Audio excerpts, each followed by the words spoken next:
Bonjour et la santé à tous, et oui, je ne vous souhaite pas bonne année puisque vous la souhaitez ne vous la rendra pas meilleure. Et par contre, je peux vous souhaiter la santé. Il est d'ailleurs temps pour vous de prendre vos bonnes résolutions pour 2016. Et c'est vrai, quel meilleur moment pour prendre une bonne résolution que le moment où vous êtes sûr que vous ne vous rappellerez de rien le lendemain. Eh bien, vous allez voir au final que c'est pas un si mauvais moment que ça. Quant à moi, j'ai aussi pris mes bonnes résolutions pour l'année 2016, et les voici.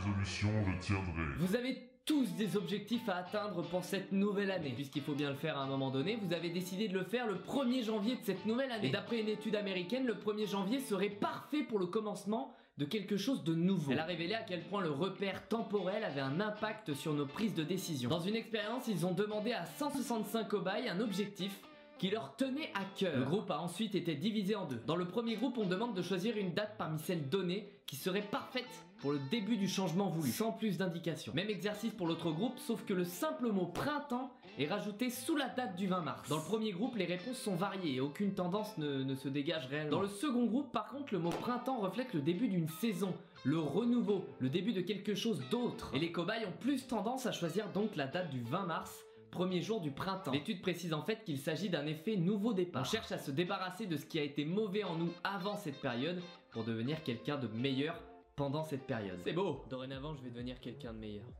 Quelqu'un sur qui mes amis pourront compter. Un homme aimant et fidèle. Un homme qui... Donc si vous ne tenez pas vos résolutions de janvier, pas de panique, vous pourrez vous y mettre à d'autres moments clés dans l'année. Le feignant, je ne ferai point. La période des fêtes est passée et vous avez eu sûrement beaucoup de choses à faire entre les cadeaux et vous bourrez la gueule. Le facteur dont on va parler a sans doute d'ailleurs eu un problème à ce niveau-là. Pendant les fêtes de Noël, vous envoyez beaucoup de colis, de lettres, de cartes de vœux. Et lui, eh ben, il fait le lien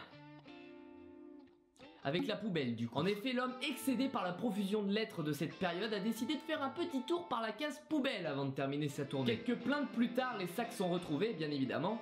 Cet homme est dans de sales draps. Mais il a juste voulu éviter aux gens de voir les factures avant Noël. Il voulait juste éviter de voir le malheur sur le visage des gens. D'ailleurs, il a fouillé quelques-unes de ces lettres avant de les jeter à la poubelle, histoire de voir, bien sûr, le prix exorbitant de ces factures. Et voir si un petit billet n'était pas là pour récompenser son acte de bravoure. Bon, bien sûr, j'essaye de sauver la face. Ce serait d'ailleurs une belle résolution d'arrêter de juger les gens sur le jugement des autres. Et voilà la lettre d'imposition.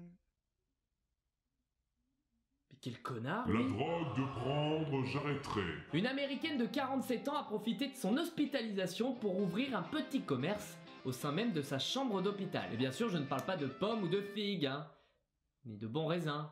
T'as bien compris. Bon maman, si tu regardes cette vidéo, je ne prends pas de drogue, hein.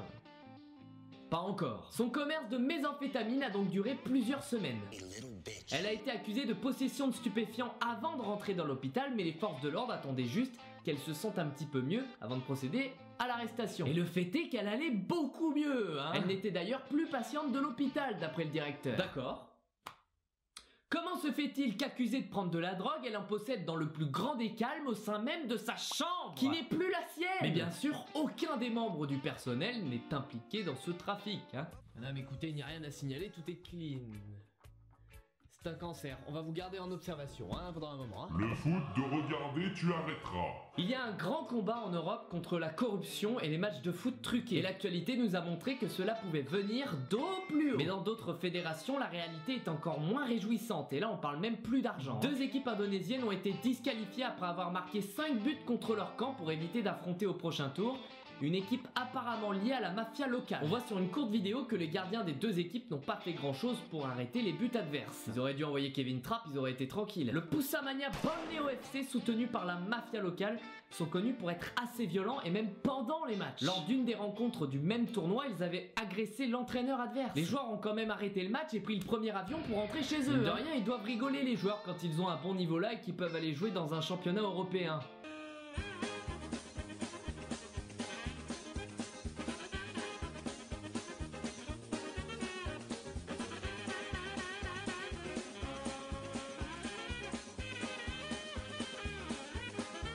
Regarder la télé-réalité, tu ne feras plus. Bon, je l'ai pas regardé en 2015, mais on va essayer encore de diminuer en 2016. Les émissions de télé-réalité, c'est pour les débiles, c'est pour ceux qui n'ont pas de vie. Eh bien, sachez que cela pourrait rendre également plus sympathique. En effet, les spectateurs ressentent bien mieux la honte de leur candidat préféré, ce qui développerait leur empathie. Pour parvenir à ces résultats, les chercheurs ont analysé l'activité cérébrale de 20 spectateurs juste après un passage où des candidats s'humilient. 4 zones du cerveau liées à l'empathie, la compassion, la suppression de l'ego et les codes sociaux ont été particulièrement utilisés. 4 régions du cerveau, bordel! On parle de télé-réalité, bordel! Nous sommes fichus! Mais rassurez-vous, la même expérience avec des passages lambda n'a donné aucun résultat. Après, ressentir de l'empathie derrière sa télé, c'est un peu comme le haters derrière son écran, quoi. Allez voir du théâtre, ça vous changera. Les bonnes résolutions, ne les prenez pas pour rien. Ne dites pas que vous allez faire quelque chose et au premier coup dur, vous allongez comme une merde avec un pot de Nutella. Une bonne façon de vous motiver, c'est de le faire à plusieurs. Et pour le coup, vous pouvez sortir le Nutella. Motivez-vous ensemble. Si vous devez vous arrêter de fumer, par exemple, arrêtez. Ne faites pas le « oui, je n'en achète plus, maintenant je finis celle des autres ». Arrêtez totalement. Et surtout, si vous sentez que vous n'avez plus la foi, reposez-vous sur votre partenaire. Parlez, parlez, parlez, ou vous perdrez de toutes les façons. Quant à moi, je vous parlerai de mes véritables résolutions dans le prochain face-à-face. Voilà, n'hésitez pas à me suivre sur tous les réseaux sociaux et à partager la vidéo si elle vous a plu. Et profitez-en pour vous abonner si c'est pas encore fait.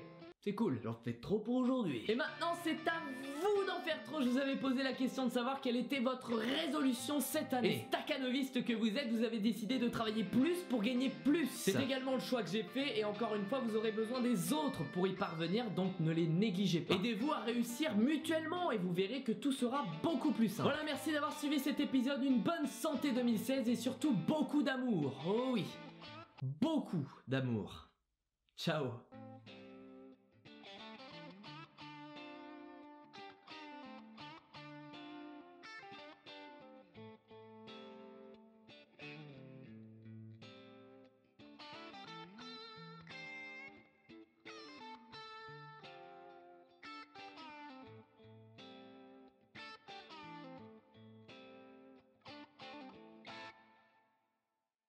Et Jean, bonne année!